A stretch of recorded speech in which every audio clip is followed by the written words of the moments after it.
Breathe through, right through, damn, what's up, my dudes? We got this little MX Bikes video here. Getting back to everything.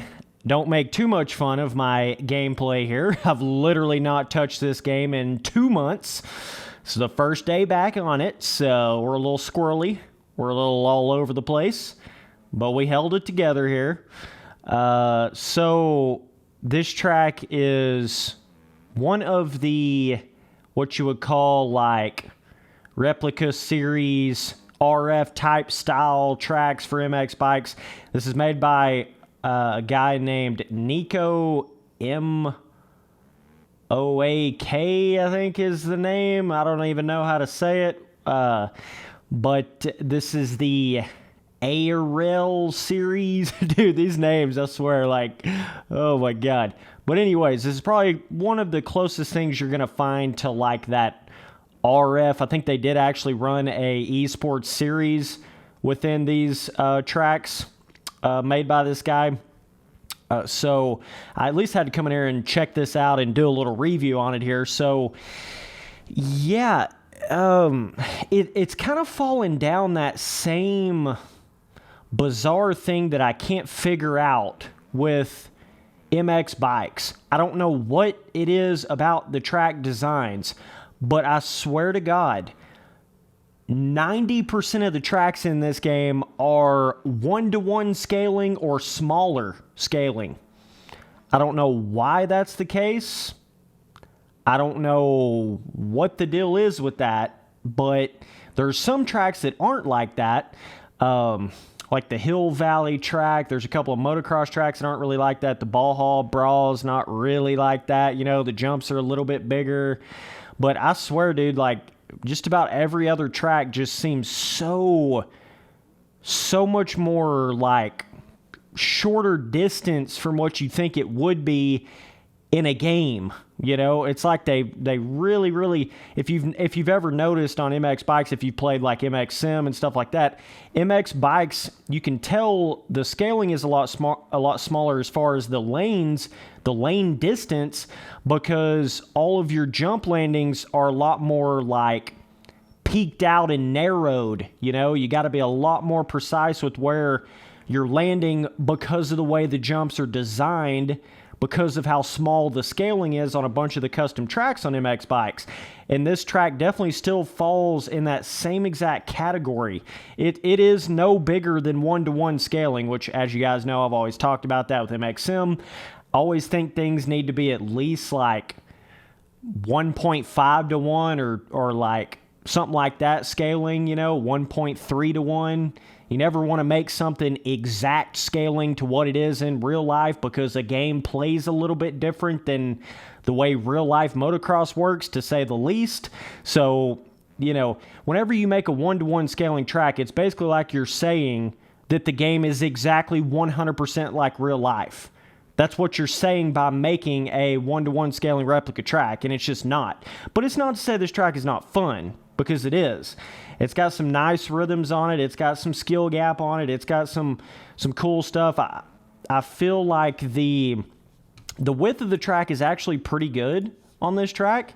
Whenever I talk about scaling, I'm really just talking about like just some of like the corners seem like they're so tight, just so tight. Like if the corners had just been kind of extended out like 3 or 4 foot further than they are, you know, it would kind of open it up a little bit more. I mean, you have to be tiptoeing in your Jordans around this track. Like, I'm on a 350 right here, by the way, and it's like all I can do not to override the track. You know, you're going to have to be feathering the throttle. You're going to have to be like, you know, 50, 60% throttle around a bunch of this track to not just hit the corner too hard and then smack into the face of a jump in a weird way or whatever. You know, you almost have to go slow to even be able to do it. But yeah, nonetheless, I mean, there's still some cool triple lines, still, you know, skill gappy in the rhythm sense and stuff like that. And the jump sizes really aren't that bad, like as far as jump, you know, peak and then the landing sizes and things of that nature. The whoops are actually pretty big on this track. You will rack your sack on these if you're not careful, but the tricky part is pretty big whoops for MX bikes, but then also there's a flat, super tight corner right after it, so it kind of gives you that, it's kind of got that where the whoops are big enough to where you have to go fast enough to even get over them, but then also it's such a tight corner that you got to slow down. It's like kind of a recipe for disaster when you have big whoops coming out of a tight corner, and then at the end of the whoops, it's another tight corner. That's always makes the whoops like twice as tricky. Sounded like Ricky Carmichael with the whole, track's really easy to override. The slower you go, the faster you're going to go. It's one of those tracks where, the slower means faster. Yeah, that's this kind of track right here. The slower you go, the faster you're going to go. There's no doubt. The whoop section pretty much you can kind of skim the first 4 or 5, but then you better be letting off that gas and basically either rolling over them or just what I like to kind of do is skim over the first few and then try to catch where I double the very last whoop. That's a little tip technique for you. If you can always make sure you at least double the last 2 whoops, then it's going to set you up to where you can go up the inside without the bike being all, out of shape on you. And of course, I didn't actually do it a few times in this video, but that's the smoothest way to come out of the whoop section for sure. But yeah, as far as the rhythms, there's some sections where you can hit a pretty big 3 in out of the corner, and then there's other sections where just doesn't really seem very very doable, so it's not even really worth going for. You just do the double out of the corner and then double triple type style, depending on what kind of rhythm, maybe triple over a table or whatever the case may be. But this track's very tight though, man. Holy crap. I don't know if that's just me from not playing MX bikes for a while, but man alive. It's the corner. It's not that the corner is tight in the sense of it turns really sharp. What I mean by that is all the corners are just so I don't even know how to explain it. You'd think there'd be a little bit more distance between the last jump of a rhythm and where the corner starts. And then a little bit more of a distance from coming out of the corner and the jump face. You know what I mean? It's everything is, it almost feels like you're riding on a arena cross track that's set up like Supercross style. You know what I mean? But it still feels like an arena cross track. That's what this and most of the, if not all of the Supercross tracks feel like on MX bikes. There may be a couple that's a little bit bigger scaling, but that's what it really feels like. It feels like I'm riding on an arena cross track, an elongated arena cross track with more obstacles. That's basically what this is. So I would really love to see the scaling, changed over the years and more things tested and trying out different stuff with it. I think that would be really cool. But yeah, as long as you got the speed in these corners, you can hit these bigger rhythms. They're not too bad difficult. Jump peaks are not too sharp or anything like that. But yeah, either way, just getting back into MX bikes, trying to get that ball rolling again, and we will be back. We're going to be live streaming very soon again. Got everything going again on that, dude. I'm up late right now. We're putting in the work, getting it going. That's why I probably sound half dead right now. But yeah, I'd like to go in there and test out some more. MX bikes kind of blowing up with the community and the custom tracks and everything like that right now. So I'm definitely interested in taking a look at all that. But it'd be really cool to look at. And yeah, so overall, I'm going to say this track is 4 MX bikes. I'm going to say it's a 7 or 8 overall. It's really not that bad for MX bikes, but I just have to keep reiterating on the whole scaling thing because I still just don't really understand it. It just, I don't know. And there's another little thing with this track where some areas seem like some of the tough blocks are closer in than the other tough blocks, which can make it really weird.